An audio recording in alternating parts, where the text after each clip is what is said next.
Kita teruskan lagi topik firman Tuhan mengenai mengasihi Yesus. Mengasihi Yesus. Kita melihat lagi ciri-ciri dari anak Tuhan yang mengasihi Yesus. Ada tanda-tanda dari anak-anak Tuhan yang mengasihi Yesus. Apalagi kalau dia mengasihi Yesus dengan segenap rohnya, dengan segenap jiwanya, dan dengan segenap kekuatannya. Dengan segenap jiwa, saudaraku, yaitu dengan segenap pikiran kita selalu mengingat Yesus. Dengan emosi kita rindu kepada Tuhan Yesus, saudaraku. Dan dengan kehendak kita memang kita suka mengasihi Tuhan Yesus. Inilah hukum yang terutama dan hukum yang terbesar firman Tuhan berkata, saudaraku. Kali ini kita lihat satu ciri lagi, saudaraku, yaitu jika kita mengasihi Tuhan Yesus, kita suka berkorban buat dia. Tidak ada yang berat untuk dikorbankan buat Tuhan Yesus, saudaraku. Sebenarnya, saudaraku, korban kita itu dibanding dengan kasih Tuhan tidak akan pernah sebanding. Tuhan telah memberikan kasih-Nya yang luar biasa kepada kita. Bahkan pada waktu kita masih dalam dosa. Buku 1 Yohanes 4 ayat 19 berkata, kita mengasihi karena Allah lebih dahulu mengasihi kita. Kita patut mengasihi Tuhan karena Tuhan telah lebih dahulu mengasihi saudara, mengasihi saya. Dia mengasihi kita, saudaraku, dengan menggantikan kita dihukum supaya kita jangan dihukum. Dia dijadikan dosa supaya kita jadi kebenaran. Dialah substitusi kita, ganti kita. Itulah sebabnya kita diselamatkan oleh Tuhan Yesus. Dan sesudah selamat, Tuhan mengangkat semua kutuk dosa daripada kita dan memberikan kepada kita berkat Abraham. Sehingga kita berada sebagaimana kita ada sekarang. Saudaraku, kita patut mengasihi Tuhan kalau kita ingat dari mana kita dahulu diangkat oleh Tuhan. Dari kematian rohani. Firman Tuhan berkata, dahulu kamu mati oleh sebab segala kesalahan dan dosamu. Kita berjalan dalam kegelapan, tidak ada iman, tidak ada pengharapan, tidak ada hidup. Inilah yang paling parah, tidak ada hidup yang kekal. Tetapi Tuhan telah memberikan kepada kita hidup yang kekal dengan korban yang sangat besar, yaitu Allah memberikan anaknya sendiri, saudaraku. Karena Yesus, saudaraku, dosa kita diampuni, saudaraku, dan Tuhan memberikan kepada kita Roh Kudus yang memimpin kita pada segala kebenaran, pada segala kebenaran. Sesudah itu Roh Kudus, saudaraku, terus memimpinkan kita hari lepas hari. Firman Tuhan berkata Roh Kudus memimpin kita pada segala kebenaran. Firman Tuhan berkata bahwasanya setelah kita dibentuk terus hari lepas hari menjadi bertambah hari bertambah seperti Yesus. Kita harus berubah kalau kita mau mengikut Yesus.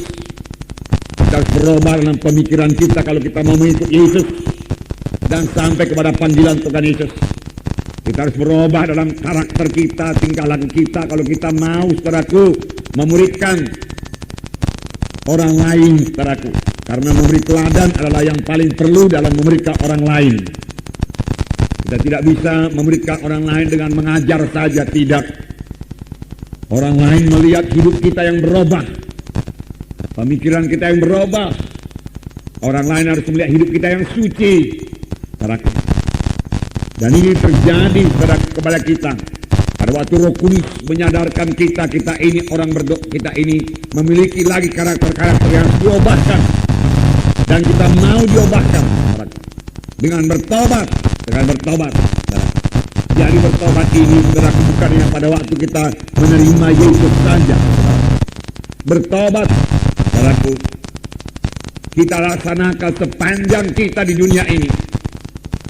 Saudara, pada hari Minggu kita dengarkan satu gaya hidup yang baru, yaitu gaya hidup yang bersekutu dengan Tuhan Yesus.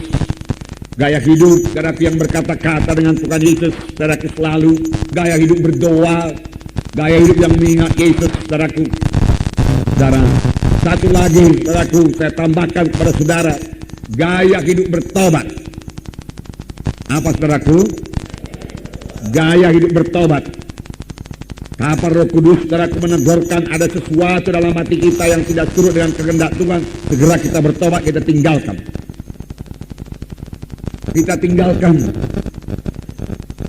Bertobat bukan sekedar menyesal saja, menangis, saudaraku, tetapi tidak mau berubah. Bukan, saudaraku. Banyak, saudaraku, penjahat-penjahat, saudaraku, pencuri, perampok yang ditangkap oleh polisi, kemudian dimasukkan dalam penjara, dia menangis. Dia menyesal, bahkan dia menyesal. Tetapi dia sama sekali tidak mau meninggalkan, saudaraku, kejahatannya itu. Sudah keluar dari penjara, dia kembali. Kalau ada kesempatan, dia kembali berbuat kejahatan. Saudaraku, yang diminta Tuhan daripada kita berubah. Berubah, itulah bertobat. Supaya kita, saudaraku, bisa dibentuk menjadi sama seperti Yesus. Tanpa kita mau berubah, saudaraku, tanpa kita mau bertobat sungguh-sungguh, saudara, dan tidak akan sampai kepada maksud Tuhan. Dan kita tidak bisa memuridkan, saudaraku. Karena memuridkan, saudaraku, perlu teladan. Karena saudara tentunya di kelompok sel itu memuridkan, saudara. Memuridkan itu, saudara, tidak cukup dengan mengajar saja.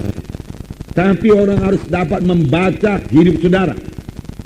Transparan. Kehidupan kita ini dilihat oleh kehidupan saudara sebagai pemimpin kelompok sel dilihat oleh anggota-anggota kelompok sel. Bahwasanya saudara sudah berubah, mengasihi Yesus, mengasihi dia, yaitu anggota-anggota kelompok sel saudara. Menyatakan dalam pelayanan saudara kepada dia, perkunjungan saudara kalau dia tidak datang, saudaraku. Di situ dia melihat pada kedewasaan saudara, kasih saudara. Dan dia mau berubah menjadi seperti saudara. Dan kelak kalau dia sudah berubah, dia akan memberikan orang lain lagi. Demikian pemberitaan berjalan terus. Dari satu generasi rohani kepada generasi yang lain, saudara. Nah, jadi gaya hidup bertobat. Gaya hidup bertobat. Yang meninggalkan segala kebencian Tuhan. Yang meninggalkan semua yang tidak berkenan kepada Tuhan.